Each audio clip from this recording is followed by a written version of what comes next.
안녕하세요. 저는 올해 신입사원이 된 26살 여자입니다. 제가 정말 실시간을 목격하게 된 기상천외한 이야기가 있는데 그걸 한번 이야기해보려고 이렇게 글을 쓰게 되었습니다. 사건은 지금으로부터 일주일 뒤로 거슬러 올라갑니다. 저희 회사에 대해 자세하게 설명드릴 수는 없지만 꽤 규모가 있는 회사입니다. 그 중에서도 저희 부서는 마케팅을 담당하고 있어요. 저희 마케팅 부서는 아무래도 교류가 활발하다 보니 부서원들끼리도 무척이나 친하고 회식도 자주 합니다. 그래도 상사분들께서 꽉 막히신 분들이 없어서 저녁보다는 점심에 고급 식당에 가서 식사를 하는 것으로 회식을 대체해요. 일주일 전에도 저희 부서에서 굉장히 좋은 성과를 얻었고 점심에 뷔페를 가기로 했습니다. 회사 대표님도 나이가 그렇게 많지 않으셔서 상벌이 굉장히 확실하시거든요. 이번 달 보너스도 확정이어서 기분 좋게 갔어요. 뷔페에 가서 자리를 잡고 각자 음식을 떠와 3, 4, 5 앉아서 즐겁게 먹기 시작했죠. 아마 분위기를 들으셨다시피 저희 부서가 막 그렇게 어려워하고 그런 사람들이 없거든요. 윗사람분들도 아랫사람이라고 막 무시하는 듯한 발언도 안 하셔서 정말 사이가 좋아서 허물없이 지내요. 그러던 순간이었습니다. 어디선가 가느다란 여성의 목소리로 "어? 오빠?" 라는 소리가 들리더라고요.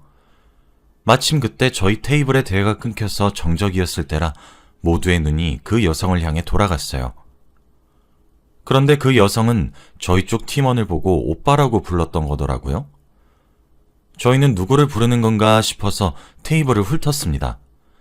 그랬더니 사색이 된 채로 박 대리님께서 "뷔페 간다더니 여기 오는 거였어?" 라고 대꾸하더라고요. 그랬더니 그 발랄하신 여성분은 마케팅 부서시구나. 안녕하세요. 라며 밝게 웃으며 인사하셨고 저희의 대답도 듣기 전에 박 대리님은 허겁지겁 여성분을 끌고 뷔페를 나갔습니다. 박 대리님이 그렇게 나가신 이후 저희 테이블엔 정적이 흘렀습니다. 왜냐면 박 대리님은 4개월 전에 결혼하신 새 신랑이셨거든요. 저희 아무도 말을 꺼내지 않았지만 다들 마음속엔 같은 질문을 품고 있었어요. 저 여자는 바로 누구인가 하는. 결혼식에 저희 부서 사람들 모두가 참석해서 다 알고 있었거든요. 박 대리님은 외동아들이란 사실을요. 30분 정도 지나자 박 대리님이 서둘러 자리로 돌아오셨고 저희 부서 부장님이 물으셨죠. "박 대리, 아까 그 아가씨는 누군가?" "설마 아니지?" 저희 부서 사람들 모두가 귀를 쫑긋 세운 채로 두 사람의 대화를 엿듣기 시작했어요. "하하, 부장님, 설마 제가 바람이라도 폈다고 생각하신 거예요?" "아닙니다. 제 이모 딸이에요. 저한테 사촌동생이고요. 아직 동생이 많이 어려서 혹시 폐를 끼칠까 싶어 서둘러 나갔던 거예요. 오해하지 마십시오, 여러분." 라고 대답하며 위트 있게 얘기하시더라고요. 그래서 다들 "아, 그렇구나" 하고 넘겼던 것 같아요. 그렇게 회식하고 4일이 지난 바로 엊그제였습니다. 저는 그날도 어김없이 출근을 했습니다. 자리에 앉아 일할 준비를 하려고 했어요. 그때 시간은 오전 8시 30분이었죠. 그런데 갑자기 어떤 여자분이 저희 회사에 고래고래 소리를 지르면서 들이닥쳤어요. 그런데 세상에, 그분은 박 대리님과 4개월 전에 결혼한 아내분이셨습니다. 그런데 아내분 입에서 나오는 멘트 하나하나가 다 주옥 같더라고요. 일단 고래고래 소리를 지르며 누군가를 찾는 듯한 아내분을 저희 부서 차장님께서 말리셨어요. 진정하고 말씀해달라고, 여기서 이러시면 안 된다고 하시면서요. 여기서 이러시면 안 됩니다. 왜 이러세요? 지금 아직 박 대리님 출근 안 했습니다." 차장님이시네요? 저요, 제 남편 만나러 온 게 아니고 이대리 만나러 온 겁니다. 이대리가 대체 누구예요? 당장 어디 있는지 말하란 말이에요. 아니, 이대리를 왜 찾으시나요? 차장님의 질문에 박 대리님의 아내분은 갑자기 바닥에 주저앉아 엉엉 울며 대성통곡을 하시더니 "제 남편이 이대리랑 불륜을 저질렀다고요" 라고 소리를 빽 지르고 오열하시는 게 아니겠어요? 그 한마디에 저희 부서 사람들은 기겁을 할 수밖에 없었습니다. 박 대리님과 이 대리님이 회사에서 친하다고 생각은 했었어요. 저희 부서원 모두가 말이죠. 하지만 같은 직급이기도 하고 맡은 업무도 비슷해서 잘 통하는 줄로만 알았지 불륜일 줄은 아무도 상상조차 못했죠. 아내분께 오열을 하며 던지는 멘트를 들을 때마다 저희 부서원들은 역산을 했어요. 그랬더니 최소 이 대리님과 박 대리님의 분류는 아내분과의 결혼 6개월 전부터 시작이 되었더라고요. 심지어 전날 밤도 회사에서 갑작스런 출장을 가게 되었다고 거짓말을 치고 외박을 한 거였어요. 아내분께 걸린 이유도 현대사회의 첨단 산물 때문이더라고요. 저희 집은 주택이라서 몰랐는데 요즘 아파트에는 집집마다 차량 번호를 등록시켜 놓으면 출입할 때마다 차량이 중앙지역 패널 같은 곳에 뜨나 보더라고요. 아내분은 차가 없으셔서 박 대리님이 퇴근하거나 그러면 그렇게 알람이 뜨는 것을 알고 있었지만 박 대리님은 차가 들어오는 걸 본 적이 없어 모르셨던 것 같아요. 출장 간다고 했던 박 대리님을 주차장까지 아내분께서 데려다주며 고생이 많다고 배웅을 했고 박 대리님이 떠나는 모습까지 보고 다시 집으로 돌아왔다고 합니다. 그런데 아내분께서 다시 집으로 돌아오고 약 5분 정도 흐른 뒤 다시 박 대리님의 차가 출입했다는 알람이 울렸대요.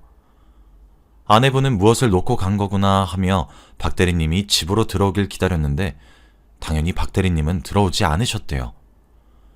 그래서 아내분께서 기계가 또 오작동을 하는 건가 하는 마음에 중앙지역 패널을 만져보고 있었는데 현관문 근처 카메라에 출입하는 사람들을 찍은 것들이 있었던 거예요. 그러니까 현관문을 열고 집으로 들어오면 자동적으로 집에 누가 들어오는 건지 얼굴이 찍히는 거죠. 어쩌다 그걸 눌렀는데 그 화면 속엔 다정하게 팔짱을 끼고 들어오는 이 대리님과 박 대리님을 발견하게 된 거였어요. 아내분은 부랴부랴 컴퓨터를 켜서 박 대리님 공인인증서로 카드 내역을 조회했고 박 대리님의 카드에는 모텔 이름이 버젓이 적혀 있었다고 합니다. 당연히 아내분께서는 눈이 돌아갔죠.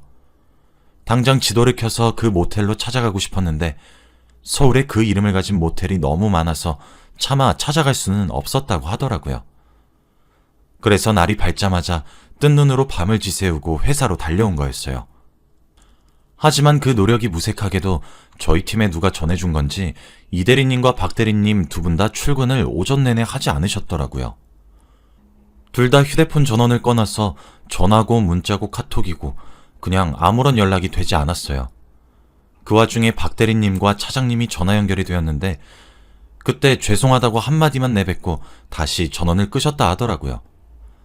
그렇게 저희 회사 분위기는 완전 살얼음판이 되어 산산조각이 났고 차장님 하나만으로는 박 대리님의 아내분의 화를 감당하기에 벅차 부장님과 함께 달래더라고요.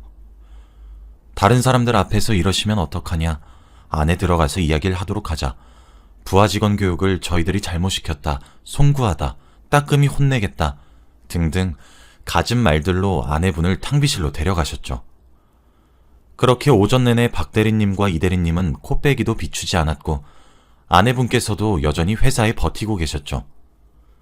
기필코 이 대리님과 박 대리님 얼굴을 보고 가겠다는 의지가 굳건하셨어요. 그리고 점심시간이 되었고 저희 부서 사람들은 전부 흥미진진한 광경을 본다고 점심도 시켜먹고 그랬어요. 오후 3시였나 4시였나 부장님과 차장님의 끈질긴 전화 연결과 장문의 문자 그리고 저희 부서 사람들까지도 번갈아가며 카톡을 보내서 그런지 이 대리님과 박 대리님은 결국 두 분 다 회사에 오후 늦게 나타나셨더라고요.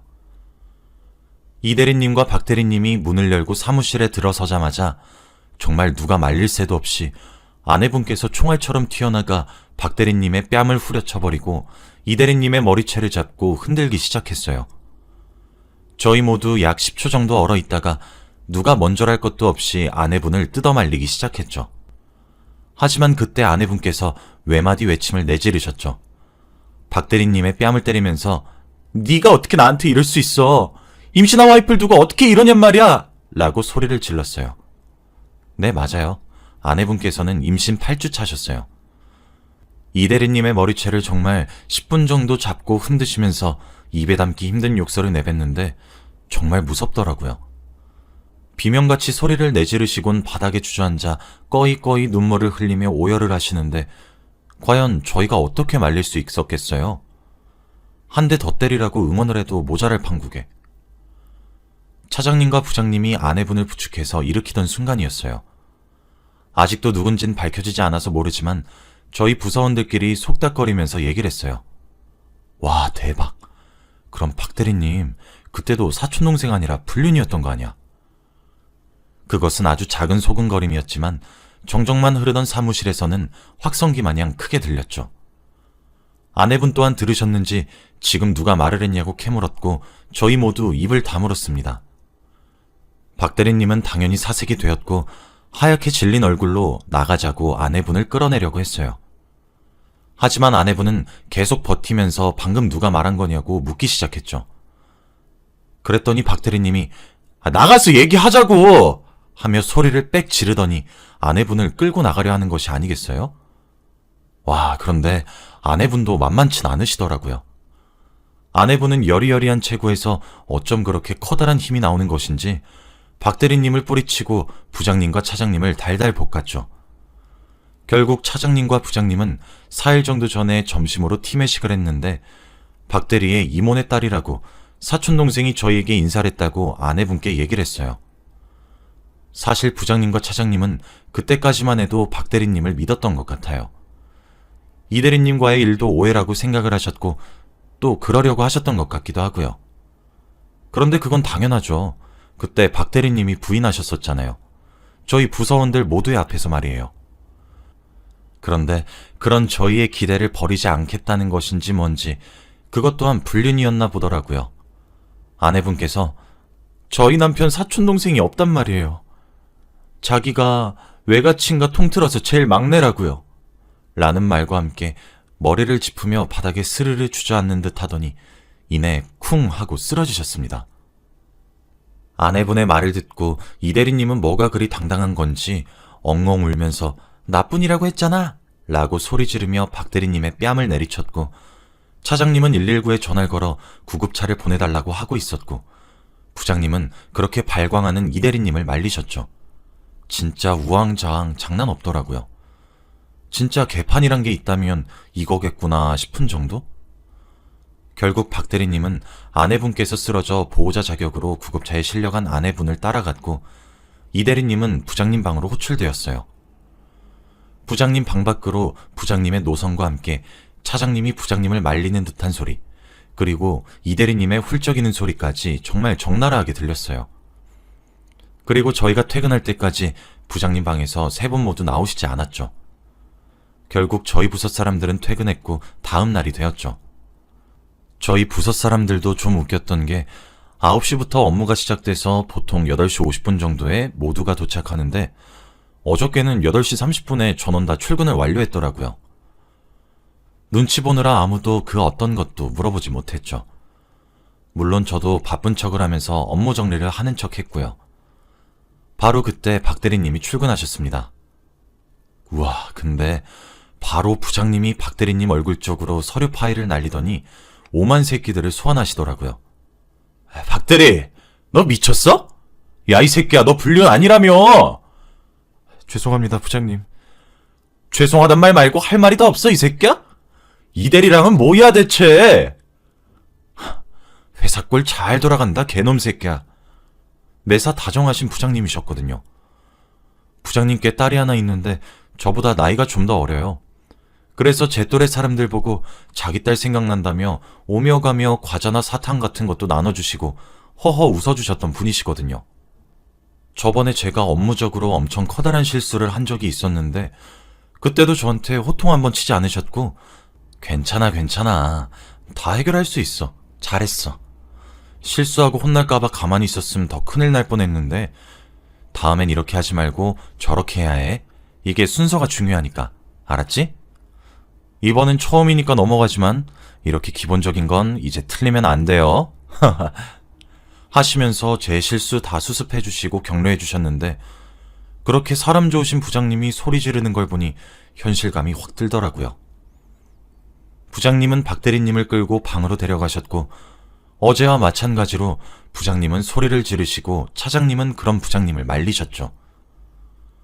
그 와중에 이 대리님은 출근해서 경위서를 작성하고 있었습니다. 진짜 얼굴도 예쁘고 몸매도 좋고 같은 여자인 제가 봐도 어디 모자라거나 못난 구석이 없으신 분인데 아니 정말 어디 가서 사랑만 받을 스타일이거든요. 아무튼 대충 부장님 방이 방음이 잘 안 되어서 밖으로 흘러나오는 소리들에 의하면 어제 실려간 박 대리님의 아내는 어제 충격이 너무 크셨는지 임신 초기에 너무 커다란 충격과 스트레스를 받아 결국 유산하셨다고 하더라고요. 결국 이 얘기는 저희 부서뿐만 아니라 회사에 있는 모든 부서가 다 알게 되었습니다. 점심시간이 될 때마다 저희 부서 사람들 인기가 아주 핫하답니다. 다들 무슨 일이냐며 저희와 밥을 먹으려고 하거든요. 물론 차장님과 부장님은 저희에게 함구령을 내려서 아무런 말도 해줄 수 없지만요. 아무튼 결국 그 일련의 일들은 회사 임원분들의 귀에까지 들어가게 되었고 결국 징계위원회가 열릴 것 같다고 하더라고요. 제가 보기엔 아마 두 분 다 회사를 나가게 되지 않을까 싶습니다. 두 분 다 경위서 먼저 제출하라고 하시긴 하던데 상황이 많이 안 좋게 돌아가는 것 같더라고요. 저는 정말 충격이었던 것은 박 대리님 나이가 31살이고 아내분과 동갑입니다. 저희 부서가 박 대리님의 결혼식을 갔을 때 결혼 축하 영상 같은 것을 결혼식에서 띄워줬었거든요. 아마 친구들이 신랑 신부의 동영상과 사진들 이런 것들을 촬영을 해서 노래를 입혀 영상을 만든 듯 했는데 두 분은 대학 시절에 만나서 올해로 딱 10년째 만난 사이라고 했어요. 그래서 결혼식 날짜를 잡을 때 마침 두 분께서 연애하신 날짜가 주말이기도 하고 스케줄도 비어 있어서 되게 의미 깊은 날로 잡았다고 들었거든요. 그러면서 영상에도 막 운명이니 어쩌니 이렇게 쓰여 있었고요. 그래서 저희 부서 사람들은 막 아내 되는 분 부럽다고 세상에 저런 남자가 어디에 있겠냐고 하면서 너무 로맨틱한 거 아니냐고 내 남자친구는 이런 거 왜 안 배우냐고 호들갑을 떨었던 기억이 나네요. 그리고 그 결혼식은 주례가 없는 결혼식이어서 부부 서약서를 함께 읽은 뒤에 서로가 서로에게 쓴 편지를 읽어주는 시간이 있었는데 그때도 항상 사랑스러운 나의 여자친구야 뭐 이런 식으로 박 대리님의 편지가 시작되어서 하객이었던 사람들이 휘파람 불고 깨악깨악거리면서 호응도 장난이 아니었거든요. 근데 그 결혼식에 이 대리님도 있으셨단 거니까 진짜 소름이 끼치더라고요. 그 결혼식에 이 대리님도 축의금을 냈을 거라고 생각하니 정말 아내분의 속이 얼마나 썩어 문드러질지 감히 상상조차 할 수 없는 것 같아요. 옛말에 10길 물속은 알아도 한 길 사람 속은 모른다고 하더니 딱 그 꼴이지 뭐겠어요. 진짜 세상에 믿을 놈 하나 없다더니 전 저렇게 다정하고 자상한 얼굴을 한 채 결혼식에 불륜녀를 부를 정도의 깡따구가 있는 사람이라곤 감히 상상조차 못했습니다. 정말 눈앞에서 이런 어처구니 없는 일이 벌어지다 보니 참 많은 생각이 드는 일주일인 것 같습니다. 제 이야기는 여기까지입니다. 뭐 뒤에 또 다른 일이 벌어진다면 또 이렇게 글을 쓰러 오도록 할게요. 임금님 귀는 당나귀 귀라는 심정으로 글을 보내보았습니다. 제 사연을 들으신 분들 사이에서는 그런 사람들이 없길 진심으로 바라고 있지만 혹시 저희 부서에 박 대리님 같은 분들이 계시다면 한마디 해주고 싶네요. 제발 정신 차리세요. 결혼하셨으면 가정에만 충실하란 말이에요. 그럼 이만 글을 마치도록 하겠습니다. 제 긴 이야기를 들어주셔서 정말 감사하고 다들 몸 조심하시고 행복한 하루가 되시길 바랍니다.